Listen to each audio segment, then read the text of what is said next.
जी बिस्मिल्लाहिर्रहमानिर्रहीम। आज हम चैप्टर नंबर 7 के आखिरी टॉपिक के साथ जो है हाजिर हैं। चैप्टर नंबर 7 का जो आखिरी टॉपिक है इसका नाम आइसोमरिज्म है। Isomerism paper point of view से बहुत ही इंपॉर्टेंट सवाल है।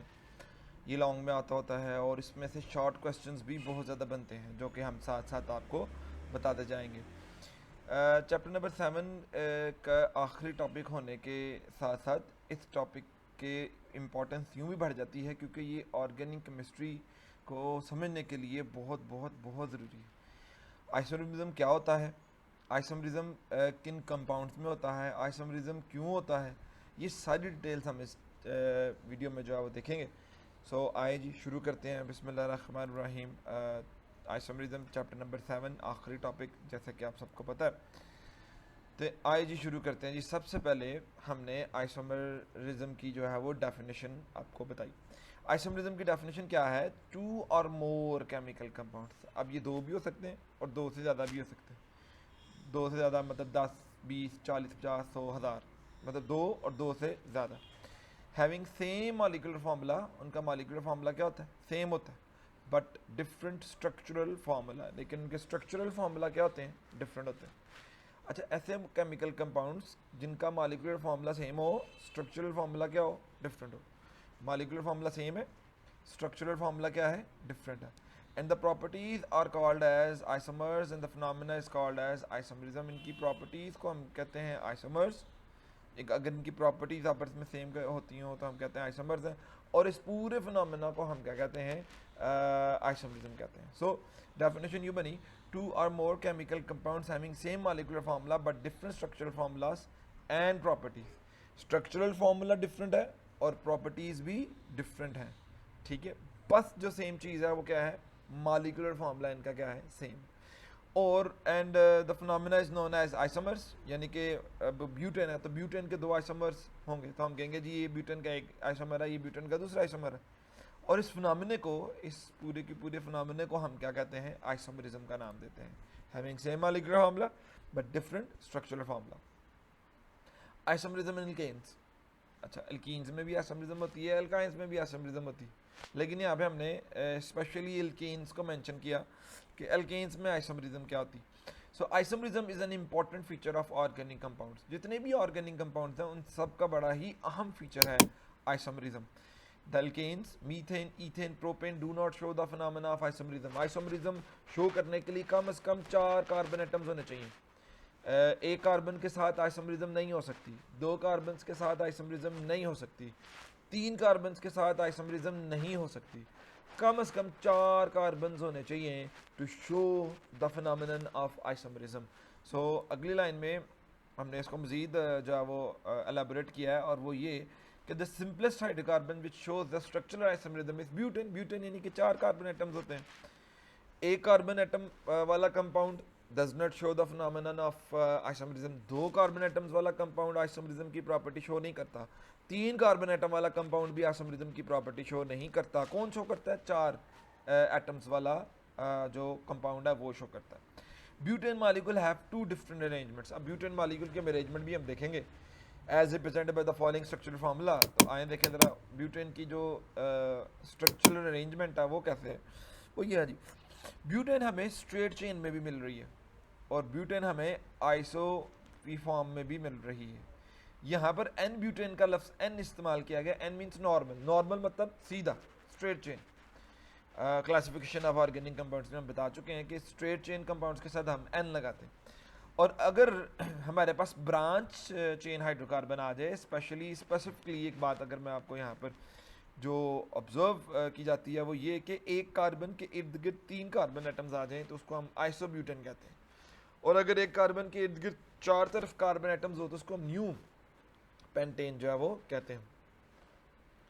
तो 3 कार्बन एटम आ जाए कार्बन के इर्द गिर्द तो उसके लिए आइसो का लफ्ज़ इस्तेमाल किया जाता है। 4 के एटम्स आ जाए तो उसके लिए हम न्यू का लफ्ज़ जो है इस्तेमाल करते हैं। और अगर स्ट्रेट चेन हो तो उसके लिए हम नॉर्मल एन का लफ्ज़ जो है इस्तेमाल करते हैं। अब देखिए यहाँ पर जो चीज़ बताना चाह रहा हूँ मैं वो ये कि यहाँ पर कार्बन 1 2 3 4 4 कार्बन एटम्स हैं और हाइड्रोजन देखें कितने हैं? 3 और 2 5, 5 और 2 7, 7 और 3 10।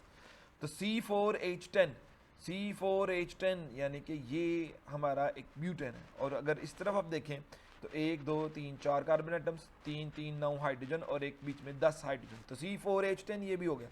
लेकिन जब दोनों का स्ट्रक्चर देखते हैं तो एक आपका एन ब्यूटेन है और एक आपका आइसोब्यूटेन है। सो दोनों का स्ट्रक्चर डिफरेंट है, और स्ट्रक्चर डिफरेंट होने की वजह से दोनों की प्रॉपर्टीज डिफरेंट है। ठीक है जी, दोनों की प्रॉपर्टीज भी डिफरेंट है, बस चीज़ क्या सेम है, दैट इज मॉलिक्यूलर फार्मूला। तो इसी फिनोमेनन को हम जो आइसोमरिज्म कहते हैं। आइसोमरिज्म की मजीद डिटेल्स आगे देखें। So we have two different compounds with different physical properties but have same molecular formula.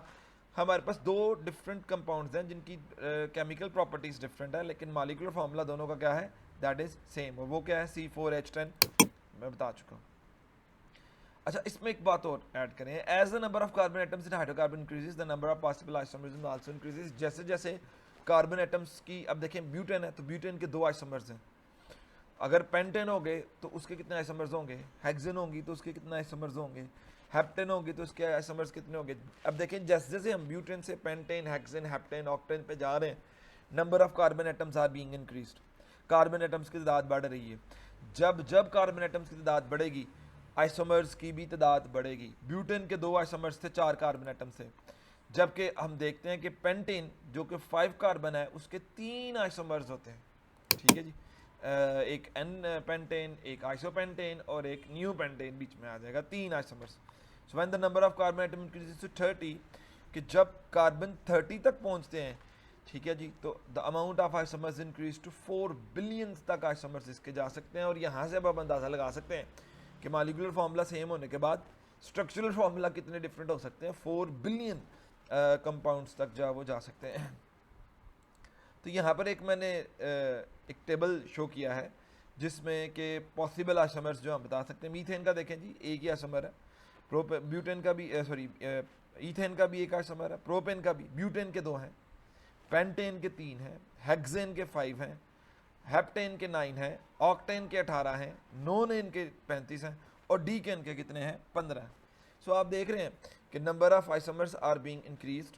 ठीक है जी, नंबर ऑफ आइसोमर्स क्या हो रहे हैं, बढ़ रहे हैं, इंक्रीज हो रहे हैं। जैसे जैसे कार्बन एटम जो है वो बढ़ रहे हैं, कार्बन 1 था तो 1 थे, कार्बन 2 था तो भी 1 आइसोमर्स थे, कार्बन 3 था तो भी 1 आइसोमर थे, कार्बन 4 हुआ तो 2 आइसोमर्स हो गए, कार्बन 5 हुआ तो 3 आइसोमर्स हो गए, कार्बन 6 हुआ तो 5 आइसोमर्स हो गए, कार्बन 7 पे गए तो 9 आइसोमर्स पे हम चले गए। सो अब आइसोमरिज्म की टाइप्स हैं, मतलब आइसोमरिज्म का फिनोमेना तो आपने देख लिया। Now there are different types of आइसोमरिज्म्स।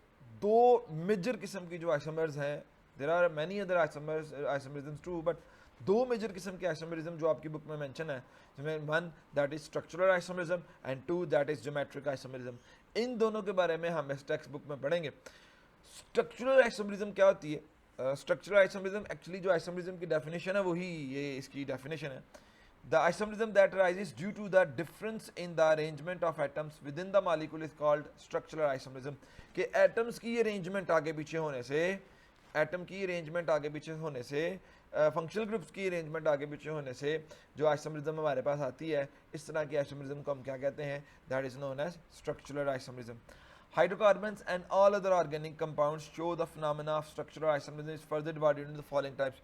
जितने भी हाइड्रोकार्बन्स हैं और जितने भी दूसरे ऑर्गेनिक कंपाउंड्स हैं, ये स्ट्रक्चरल आइसोमरिज्म का फिनोमेना शो करते हैं। उनको आगे फॉलोइंग टाइप्स में हमने जो है डिवाइड किया हुआ है। आए देखते हैं जी स्ट्रक्चरल आइसोमरिज्म की टाइप नंबर 1, जिसे हम क्या कहते हैं, चेन आइसोमरिज्म, हम इसे कहते हैं chain isomerism. So chain isomerism क्या है? The isomerism arises due to the difference in the nature of carbon is called as chain isomerism. कि कार्बन की चेन का जो नेचर है उसमें फ़र्क आने की वजह से, नेचर से हम यहाँ पर क्या मुराद ले रहे हैं, नेचर से हम यहाँ ये मुराद ले रहे हैं, ये देखें जी, वी हैव पेंटेन, और टेबल में हम देख चुके हैं कि पेंटेन के 3 पॉसिबल आइसोमरिज्म्स हैं, आइसोमर्स हैं। ठीक है जी, तो pentane has 3 isomers which differ in nature of carbon chain. अब देखें यहाँ पर एन पेंटेन है और एन पेंटेन नॉर्मल पेंटेन, ठीक है, स्ट्रेट चेन है। हमने क्या किया कि एक एंड से CH3 को उठाया और यहाँ से एक हाइड्रोजन कम करके कार्बन नंबर 2 के ऊपर हमने CH3 लगा दिया, तो ये बन गया आइसोपेंटेन। ठीक होगा जी। अब मॉलिक्यूलर फार्मूला दोनों का सेम है, C5H12 C5H12, और फिर हमने यहाँ से एक और CH3 उठाया और उसको नीचे लगा दिया, तो ये बन गया न्यू पेंटेन। तो मॉलिक्यूलर फार्मूला यहाँ पे भी सेम है। सो मॉलिक्यूलर फार्मूला इनका सेम है, बट चेन्स इनकी डिफरेंट हैं।